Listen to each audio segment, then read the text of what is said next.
1, 2, 3, 4, get my shoes and out the door. 5, I'm alive. 6, 7, 8, feeling great. 9, gonna shine, life is good. I'm doing fine. 10, gonna do it right and do it again, yeah. Hello and welcome to the AFM Health Club podcast for another week with me, as always, Wade Brady and Michael Dewson. How are you guys? G'day, Justin. Michael. G'day, Justin. G'day, Wade. How are you, boys? It's been a fortnight since we graced the airways, and if you listen to our last podcast, you'll find my editing left a lot to be desired as Wade took a break in the middle of the podcast and dealt with some child issues, and I did not edit that out. Organic, yeah. You can see that we are completely, we don't edit content. We just talk the raw truth, really, give our full opinions. Speaking of opinions, guys, this week or last week, Oz Active, which is the major industry group for fitness, had a forum. I knew about it at the end of it. Clearly, I wasn't invited, and probably good. And I don't think many people knew that it was a forum, but they went down to Canberra and they met with parliamentarians and, you know, generally advocating for the fitness industry and also trying to figure out a plan for, I think, the next 2 years when they go around and they might do it again. From what I understand from research is that they're going to break up into little task force, break up into committees, and break up into other working groups to have some more discussions about what could possibly be done to essentially get Australia fit and healthy and you know, to put it bluntly, moving off the lounge. I'm not sure if having more meetings after the meeting that you've had is of any consequence. So I thought what we should do is solve their issues for them. We can come up now with a very off the cuff, this will be a bit back and forth, very unstructured conversation about what we see in the gym and what would work for some people and what different levels of industry associations, governments, healthcare can all do for the benefit of the Australian people to get them moving fit, healthy, which will then lead to other benefits, both economically, socially, as we go. So the way I wanted to kick this off, one of the major things, which I think is a great thing from that Oz Active's point of view, is that they are at private health insurers to provide a rebate for what they call preventative health measures. So way back when, I'm old enough to remember, you know, if you joined the gym, you used to get some of that back through your private health. Do you guys remember that? Yep. Yeah. And it was all kind of taken away very slowly and insurer by insurer, because essentially I think they thought people pay for the gym, never go, and then we're paying them to not go to the gym, and then the gyms are just benefiting essentially. So I'd like, and they're advocating that it's a good idea, and I tend to think so. Where do we go from there? Assuming we think that's a good idea, where else do we head from that, do you think? Well, I guess if you don't mind me going first, I guess that is a real thing with your equipment hire gyms. So you just really, number one, you just want to make sure the people are going. So we've got enough technology now to track visits, however that may be set up. So probably like, I don't know much about insurance, but UE insurance, the less you drive, the less you pay, sort of thing. So the more you train, the more preventative measures you're taking to look after yourself, the less you should pay in your insurance. I think I've always thought, surely we could track. We had a crack at tracking people's movements over COVID, and that was all put together within a couple of weeks. But I think the technology's there to somehow, like I've actually, there's a girl that comes in and she uses her fitness tracker app and how many calories she burns, and it's linked up to her work somehow, and she can justify that she's done the work, so she gets her rebate. I don't know, I think that's just her workplace that does that independently, which is pretty cool, and forward thinking by that organisation. So that's the first thing I think of. Interesting. I've never heard of that. Having a link to somewhere with your employee. Yeah, I guess the crux of the issue is, getting people to go and do their exercise. I mean, people are reasonably stubborn, aren't they? Like Reactive. Reactive. So I understand the private health insurers saying, well, why am I funding people not going to the gym? We shouldn't have to. So if there was a mechanism, I think, to reward people's attendance, at least try to go, then I think that might be a step in the right direction for them actually to do it. There's a lot of different angles you can come at it from, like rewards. Like it's just a fact of life. People are motivated by money. So whether they're saving money, but the big one for me, which we always keep coming back to, is life be in it, norm, just awareness, just repetitive messaging, reminding people, encouraging, which you don't really see any of anymore. Would you think that would work? Now, we had this conversation previously about marketing exercise. Do you, like in the current environment, like I think the 80s was a different time. Do you think that messaging now from government would work, or would be seen as being people would be very cynical towards it? What do you need out of me? Why are you making me do this?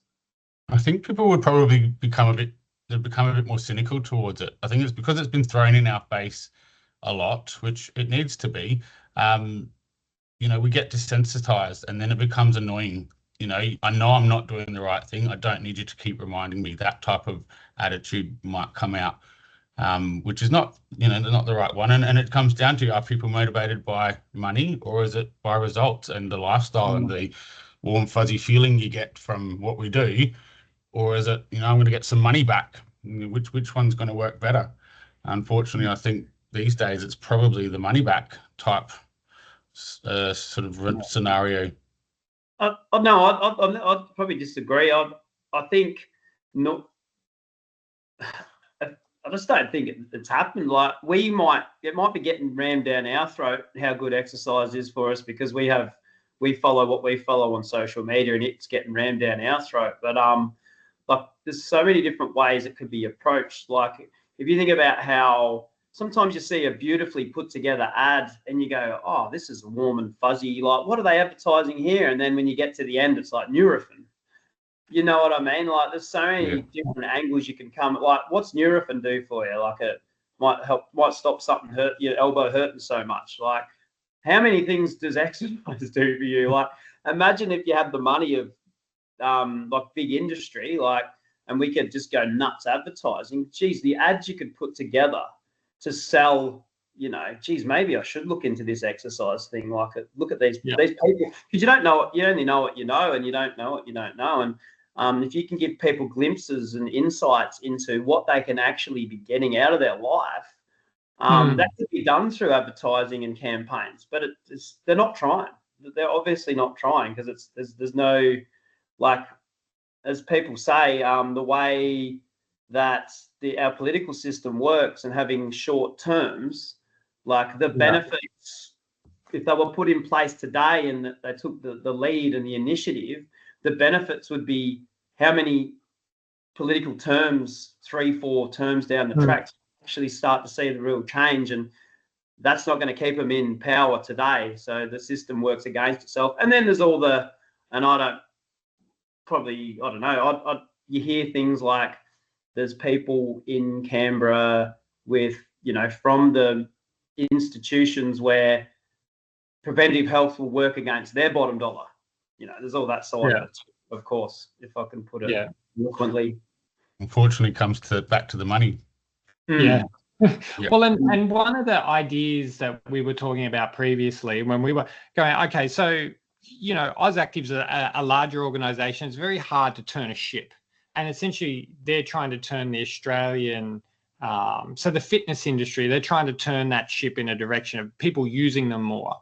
One of the ideas we had that I wanted to talk about a little bit further is that right now, if you go to your GP with a sore shoulder, and you require physiotherapy and Medicare and you're a certain kind of class and you don't have private health insurance, you can get 5 free visits at a physio. as part of a care plan. If you go to your GP with, levels of anxiety or seeming anxiety and depression, you can get 5 free sessions with a psychologist. And then after that, then you continue on if you want to pay for yourself, because you might see the overall benefit from it. I contest that, for certain, within parameters, you can't go nuts with this kind of stuff. If you go to the doctors and you have blood tests and you have high cholesterol, high blood pressure, you're pre-diabetic. Osteoporosis. Would it be a good value for money for the Australian government to say, all right, we're going to give you 5 free sessions via your GP at a gym, not by yourself, but with some supervision, to at least give you the skills to reverse your very preventable, in most cases, lifestyle diseases? I could see that the $100 or $150 or $200 that it might cost for those 5 sessions would come back doubly, triply, 10 times more, however many times more, back in less required services down the track. Absolutely. Yeah, of course. That's one of the benefits. Yeah. And absolutely. Do you think anyone's thought about that? Because it was something we were talking about previously. I can't remember hearing about that previously. No, I've never heard of that. It's a great idea. It's actually, if you think about it, almost a very obvious idea. We do it for so many other things. And as Wade said before, exercise can help so many issues. Nurofen helps an elbow, helps a pain. Exercise can help prevent a lot of that stuff rather than just treating it later down the track. And that's what we talk about when we talk about mental health, is dealing with the issues, from the beginning, and trying to figure out where that trauma or whatever the issue is going on, whether it's an anxiety, you're dealing with the actual issue rather than just the symptoms of that issue. So why not? These days, I guess we get the general advice to, you need to get healthy, you need to get fit, go and figure that out. If it's a mental health thing, or if it is, a physiotherapy thing, we get given a place to go and actually told what to do. Here's 5 free sessions, and we go and see a professional. But we don't really get that from that GP to say, go and lose weight, get your cholesterol down, whatever it is. This is how, and go and see this person to help you do that. I think it's a great idea. Do you, I don't want to bash GPs. GPs vary a lot. Some trained, there'd be PTs that'd be fitter than us 3. There'd be PTs that have never trained. So, how do you see the power of what a doctor says to the patient is hugely powerful. Put it this way, there's a lot of people who have come in with a sore shoulder and all the labels, like a torn label, there's so many, frozen shoulder, there's a lot of labels. But it's, in my 15 years of doing this, and I guess this is where maybe we get lost a bit in being professional, but if you just get it moving and do the movements you can do, and you just keep working through it, you can just keep adding more movements as it starts to wake up. And look, it's very simple, and so many people are afraid of the pain, they don't understand that simple movement will probably just fix it. Yeah. Well, and look, I think going with the GPs, I tend to think that no one trusts the fitness industry. That's my sense. If I send you, and that's where this exercise physiologist midsection came. People who couldn't or didn't want to become physios, they needed some kind of classification. So it became an exercise physiologist, and so that to put it bluntly, I think GPs had someone to refer people to for general movement, and they're willing to trust them, but they're not willing to trust someone in a gym. So one of the other things that came out of my reading about the AusActive forums was that if kind of in this overall preventative health system, as they wanted to move Australians to go, okay, prevent your own poor health down the track, go and do Pilates, go and do yoga, and Tai Chi were the 3 things that were named regularly. So I tend to think that those three things seem to have some mystical hold that people are willing to trust.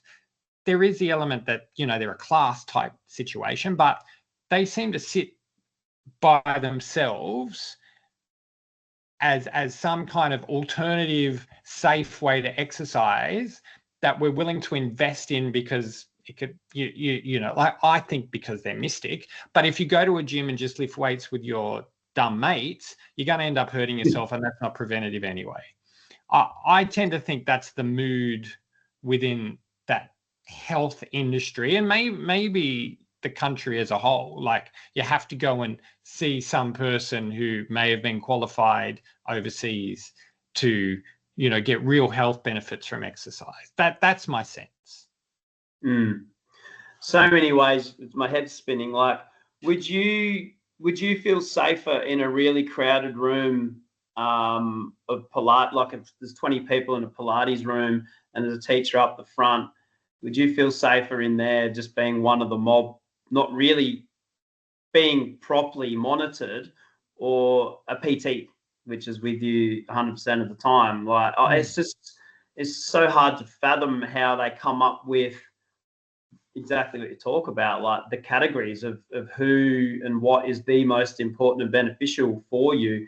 And then if you get a PT that's just out of school, like, and this is probably the hardest thing, like I've learned over all these years, like a lot of things from what physios have given my members, and then I can sort of forward that information and knowledge on to the next person I meet, and we can have some really good success. But if I was 27 when I got qualified, so you come with all my training knowledge and that. But if I was straight out of school, went and did my Cert 3 and 4, I would not be the same value to someone, even though I've got the same title. So it is. Yeah. I guess that's an issue. It's an issue, yeah. That's probably what we're up against a lot of the time, where qualified PTs could be just as good as an EP in a lot of ways. But I understand, like, I think it was a good step forward to introduce EPs. But it's like there nearly needs to be another where it's more general again, because a lot of EPs are left to deal with more, like illnesses and conditions, rather than just people that would just generally benefit. And we need the connector between the doctor and the habit of going to the gym, whatever gym it is. How do you bring that together? How? Well, I mean, I guess it becomes carrot and stick, doesn't it? Like, the carrot there of so here's another like far out kind of suggestion. If you were to track, we were talking about tracking before, if you tracked your steps over the course of a year and you hit a certain level, what if you got a tax deduction for that? You get a fitness tax deduction. But if you don't hit it, then you pay an extra on your Medicare levy, if you're below a certain realm. So there's the carrot to do more exercise, which would then, I think, flow on to, less hospital visits, less doctor's visits, less Medicare expense. But if you're not going to exercise at all, you're going to clog up that system a little bit more with poor health. And we're talking in generals, it's not every individual. So you probably need to pay a little bit extra on the Medicare levy. I can agree with that. And it could be a bit far out here. There's a debate also going around at the moment with, on the airplane, if you're a bit overweight, and should you be buying 2 seats? Should I be compensating for the fact that you're bigger than me for whatever reason, and you don't have to pay for 2 seats yet? Really, you probably need them. And then yet these people that are overweight and jumping on the plane complaining that they shouldn't. It's sort of similar, and that's what struck me. That's what I hear in that one, because I agree. I definitely agree. Yeah, because I probably listen to too much David Goggins, and some of the things he says is, look, I don't, in one particular interview I listened to recently, I don't particularly care whether you exercise or lose weight or do whatever. It doesn't bother me. I'm doing my own thing. But don't pretend like you're trying. You either do it or you don't. So a part of, I guess, this whole discussion would be I'm taking care of myself and doing things that, you know what, sometimes I don't want to get up at 5 a.m. to go for a run on a Sunday morning. I live in the mountains. It's bloody freezing. I've learned to kind of twist my mind to go, you know what, I'm enjoying my hands freezing and there's mud on my feet because I'm running 2 hours and whatever. And I'm forcing myself. Would it be easier for me to lay in bed and then get up at 9 and have a leisurely breakfast with hash browns and whatever, and you know, maybe put on a few kilos, but just still be all right with it? I feel like I'm doing my part for myself. I'm keeping myself healthy. And I don't want a reward, but there is no reward for that other than your own good health. But I'm also subsidizing people who do want to sleep in. I'm not sure, when I think about it, sometimes it makes me angry. Most of the time I'm okay with it. You do you, but you know, when you start to rant, you go, hang on, well, why? And then I guess the second section, as someone in that health industry or fitness industry, trying to inspire people to do things, which I hope happens by filming runs that I do and the amazing views that I get to see when I'm out there by myself. What can we do, I think, beyond these for the person next to you? Let's get away from government and AusActive. The person next to us, what do we do to inspire something in that person, or carrot or stick or whatever it might be, to get them to do something they don't normally do? But for me, again, it's just it's simple education, because a lot of people don't know and understand the benefits. So it's just that whole what's in it for me. It's a bit like someone comes in with a goal of, I want to lose 5 kilos, and then they start training because they're focused on this goal, and then in the meantime, they also realize that it's helped with this, it's helped with this, it's helped with this. So if they knew those things that they are now getting out of it were things, they could have been the goals, but because they didn't know they How do we tell them benefits, they couldn't be goals because they didn't know they were things. So I think of Dave Goggins, and I think the world lacks discipline, like society, I did an apprenticeship and it was tough, and it was but it got to the end of it and I felt like it really set me up in life. I know the army's very disciplined, and I think guidelines, like tough love, like in South Africa, the kids, I don't know if it still happens, but I've got a few members from South Africa, and they have to run every morning. Like all the kids had to run every morning before, and that was the culture. Where culture's got pretty soft now, and I get it. There's some people that can't run. Look, there's got legit reasons why they can't. But it's like, well, the school's just got rowers in for people like you. Like, I feel like we need to be led, and like tough love is, we're not allowed to use tough love, and I don't know what it looks like in the modern world. But I think if the government is, and again, we don't want to blame the government all the time, but if you bring it to the micro level of you with your friend, it's like tough love. It's like, I'm picking you up. The first thing I thought of this conversation was, I always joke with my members, it's like, I'm going to get a courtesy bus and I'm going to be out the front tooting the horn, and I'm going to keep tooting the horn till you get in and we're going to the gym. Like, that would work. I don't know how we set that up, but I think most people would eventually go, oh, all right. They'd go and get in the bus, you'd drop them off an hour later and they'd be stoked that they did it. Like, how do you do that? I need to employ a bus driver. I love that idea. That's a great idea. I love it. We've got to try that at least once. It's funny, you think of stuff, when we organise events, as EFM does quite a lot, events for our clubs and stuff, we might go do this and that, and we'll get a wine tour going. We would quite easily get a bus ready for that and get that hired up and people jump on board, and I'll be ready for it. But yeah, if you say I want to be there at 5 o'clock in the morning to take you to the gym, you're probably going to get less attending. But I want to just go back to where we were before with what you said, Wade. It's education, I think, and it's, for me, one of the big things I do if you're talking about that person next to me, it's painting the idea, like understanding you've got to be something before you can do something. And stick with me here. So what I mean by that is, if you get two people and one of them's coming to the gym and they are hating it and they're knowing, all right, I've got to, finding out, as you said, Wade, I've got to change the way I eat. I've got to get up early. I've got to do this, and they're not enjoying it. And they're going through that process, fighting everything. You have somebody on the other side of it that you've explained to them, this is going to be hard. You're going to have to get up early. You're going to have to change the way you eat. You're going to have to change the way you move.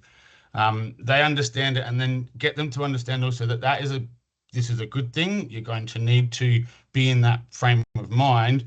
You're being in that frame of mind before you then go and do all the things that I ask you to do. If you're in a better frame of mind, you're going to attack all of that stuff much better. You're going to have much more success trying to get up early, trying to eat a lot better. If you're sitting here understanding, that's what I have to do here. Tough love. This is what I have to do to get the results that I want. And some people already know that, they do, but they just need to be told, look, simple as that. That's what it's going to be. If you don't, you're not going to get the results. Well, what's the most important quality?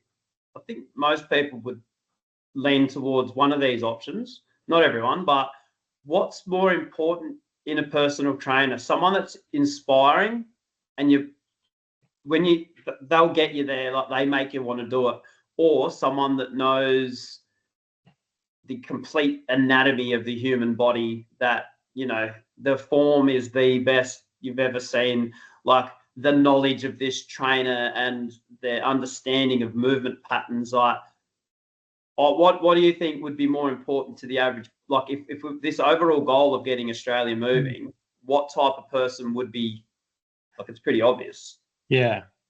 And there's one thing that personal trainers do. I learned this, remember in the course we did, the conference, and I said there's one thing that a personal trainer does that no one ever talks about, and it's so simple. Just the fact that someone's watching, like the person will work harder just because someone's watching. So in a way, like, anyone can inspire anyone. Yeah. When it comes to training, like, just being watched by someone and someone taking interest in you, like, is like you're halfway there. Yeah. Agreed. Yeah. There are some extreme cases. Like, earlier this year, and Wade, I kind of told you this story. Back in January, I started an experiment with one of my members who is overweight, and I gave her the goal to lose 30 kilos, which she needed to lose. Mm-hmm. And I would train her every day for no cost, as long as we were going to film it. Gave her a diet plan that was, you know, reasonable. She just had to stick to it. We even did meditation and hypnosis and all kinds of things. Everything. I threw everything. Wow. Yeah. And we filmed things for about 6 weeks. I said, you've got 6 weeks, because 6 weeks is usually a cutoff when people quit their gym membership anyway. They've had enough. If they're truly kind of in the groove, people keep going. 6 weeks, as you guys would know, maybe 4, people drop off.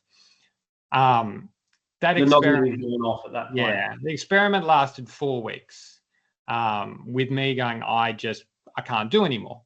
We're still friends, and she comes to the gym once a week, and I can't, and I invested hours and hours and hours and hours and hours, diet plans and talking to people. How do we get this, and how do we, you know, making sure that it was all very safe and progressive and everything.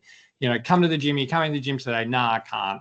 Go clean my house. You come in the gym today? No, I can't. I don't feel that well. I come in? No, I don't like to walk in the way. Like, I threw everything to stand by there and to make sure. And I thought that I could watch somebody and essentially be their motivation for them, because but I couldn't do it. Interesting. Because you know, I was frustrated. She was angry at me for harping at her. You know, why are you eating? Like, how come you had that binge? Like, that kind of stuff. And so the idea of having someone stand by you is good. Doesn't work for everyone. I know from experience. And maybe there are just the ends of the bell curve where, you know, most people in the middle can be influenced one way or the other. Some people are overstimulated and don't want to be influenced. They're the extremes anyway. And some people can't be influenced. They're like, no, my mind is set and I am not doing anything.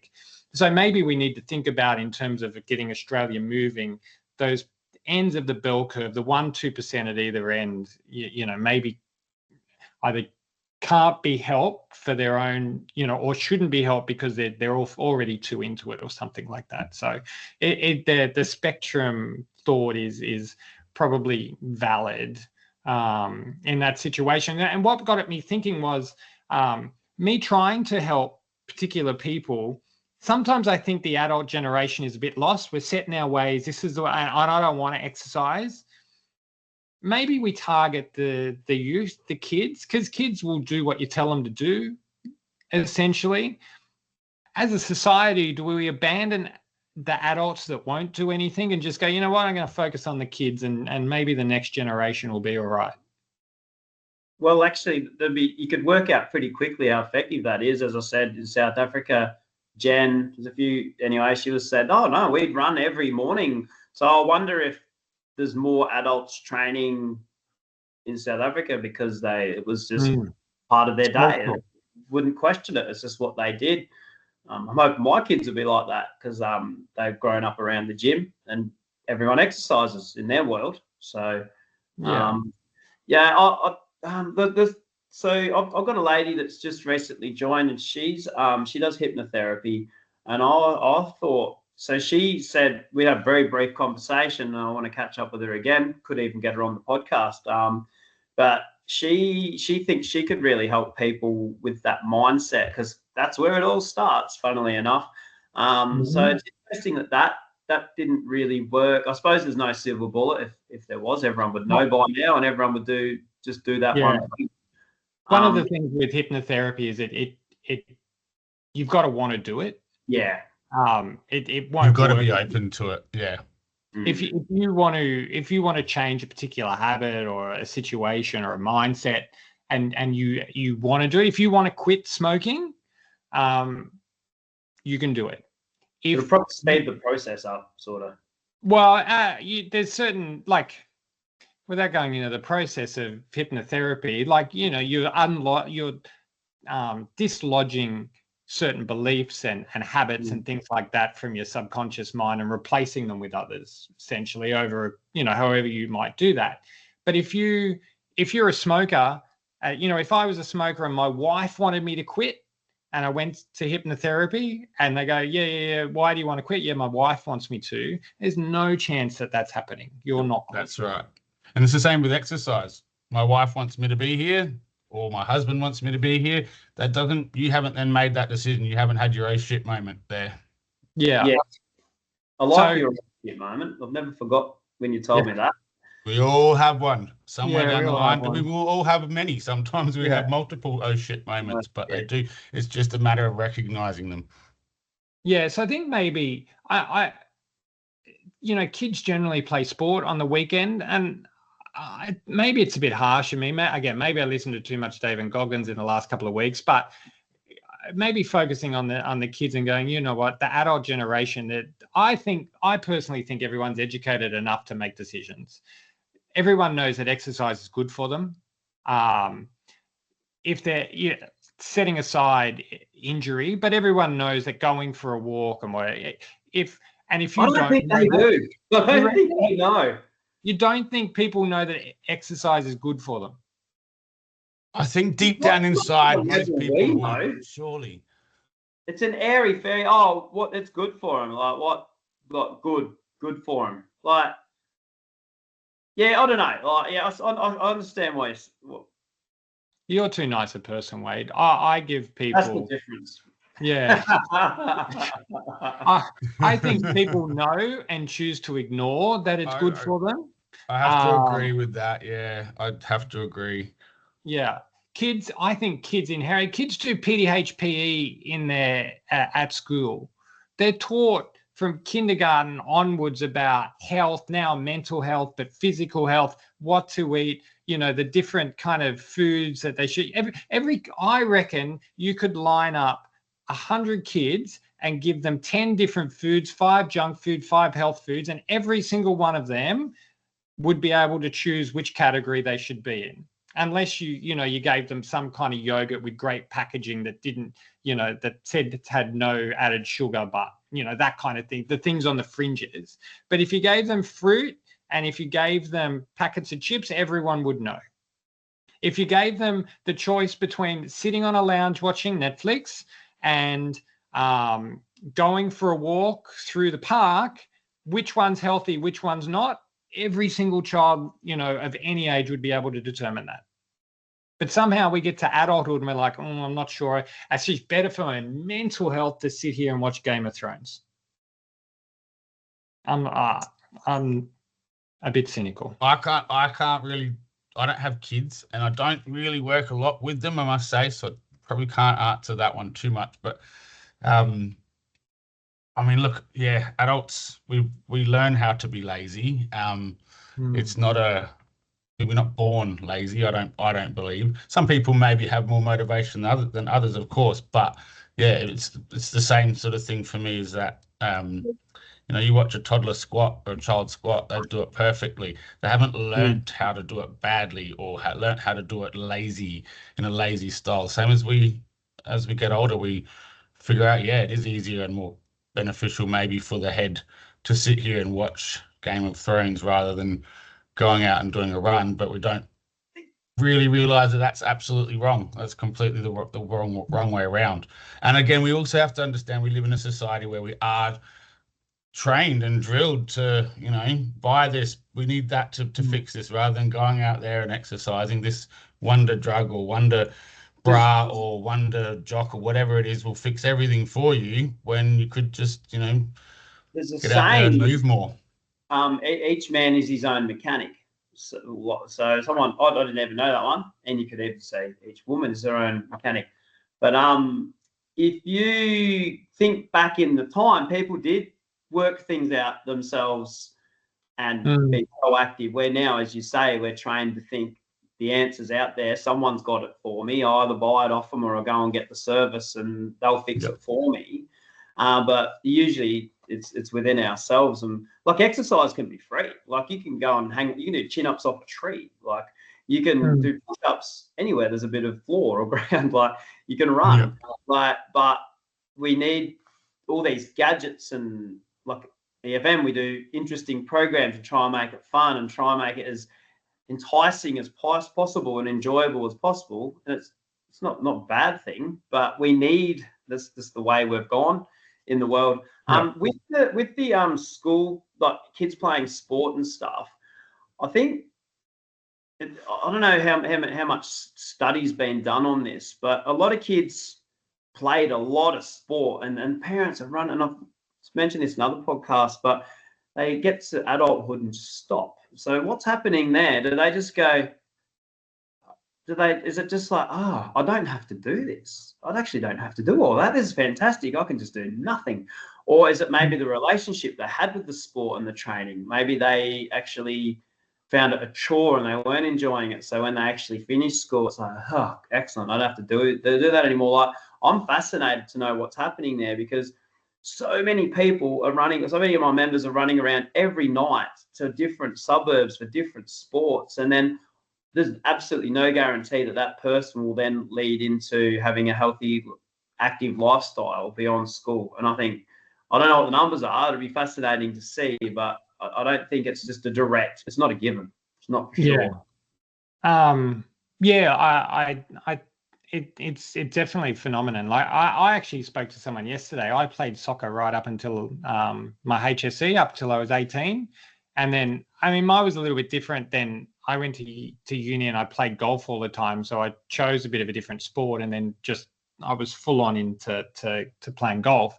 And then I didn't go back to playing soccer, which I loved, until I'd finished playing golf full time, which was into my late 20s. So, and then I went back for one season and went, I had a child, I was married, and the idea of going out on a Sunday afternoon to play soccer, people are super competitive too. It was super angry and bad people's flying in. Oh, this isn't for me.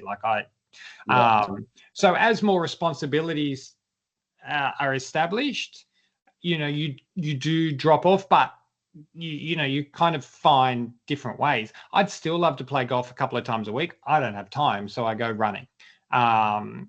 Because I can do it while everyone else is asleep and whatever. But when you're 18, you do naturally slip off because, and maybe it's because the elite guys then are doing stuff in their elite teams. And if you're just an average soccer player, an average cricket player, cricket's a bit more social, but an average rugby league player, average AFL player, the demands of training whilst you now have a job or going to uni, it's probably gets a bit much. Your bandwidth is I always agree getting, with that. Yeah, the bandwidth is always getting wider as you get older. Like, so, like we've all had uni students that come into our clubs and they get too busy to sometimes they get too busy to come in and do a workout. And I've made the mistake of saying, listen, son, you don't know what busy is yet. You have 3 kids and try and run a business. And my mates hang shit at me like that don't have kids. Oh, yeah, you have kids and you have no time. Like, but you only know what you know. So maybe, like some cultures that do a lot of schooling, in a way, they're getting set up with a big bandwidth from the start, if you want to put it like that, where with our smaller school days, and then you go to uni and all of a sudden you've got overtime at both ends of the day, and then you get a job, and then the day even gets bigger. So no wonder people feel like they don't have time. I don't know, it's just a different way to look at it. Which is why gyms were invented. So you can go exercise for an hour. It's why people bushwalk and run and go, walk the dog and whatever, because you have a short period of time. But then we substitute with TV and Instagram. If we added a 25th hour of a day, that would fix everyone's problems. But how much do you reckon your visits per week would actually go up? I think 0. None, exactly. Everybody would find something else to do with that hour. Yeah. So anyway, well, look, let's bring this back around, because I know I can get a bit negative because I really want people to do stuff, but I'm not exactly sure how me as an individual can influence anybody, because I've tried and I didn't work, and if you listen to someone like David Goggins, if you don't find him inspiring, you either find him inspiring or a nutcase, one of the two. There's pretty much no in between. If you are inspired, you're probably already inspired to do things that you're already in his kind of community group. So people who think he's a nutcase are going, well, I'm not doing that. So if we kind of were to have a few recommendations here to finish off, what do we say? Like, what would we like to see in terms of, in a macro level, micro level, people doing to get themselves moving more if you're not moving currently? For me, I'd like to see government seriously look at rebates for people, particularly that already have these underlying health conditions. I think between us thrashing out that idea, I think that's inspiring, if nothing else. I'd like to see doctor education. Gym is a place that can fix you when you're wounded, not a place to avoid, just simple things like that. My advice to the individual would be that you're trying to get your friend or your spouse or someone moving in the house. Try to get down the path of fun and enjoyment. Get creative. They used to play tennis once upon a time. Well, maybe start with, let's go over here to tennis. And I wanted to bring up reverse psychology, because there's a bloody power in that. I don't know how to harness it. One of the ladies in our oldies strength group, I'll just call it that, she said she'd been humming and hawing, like her husband comes along and she didn't have the confidence. After one session, she realised that I can do this, and she walked out a different person, which was great to see. One of her kids said to her, like, she's talking about, I can't hardly get the lids off jars anymore. And I think her daughter said, yeah, that's because you're getting old and frail. That was her trigger. That was her trigger. I heard another one the other day where someone's friend was seeing a new doctor and they were a smoker, and the doctor, after the first appointment, made a joke and said, "Oh, well, must have brought up the smoking thing towards the end of the conversation." He said, "Well, being a smoker, I guess I'll see a fair bit more of you."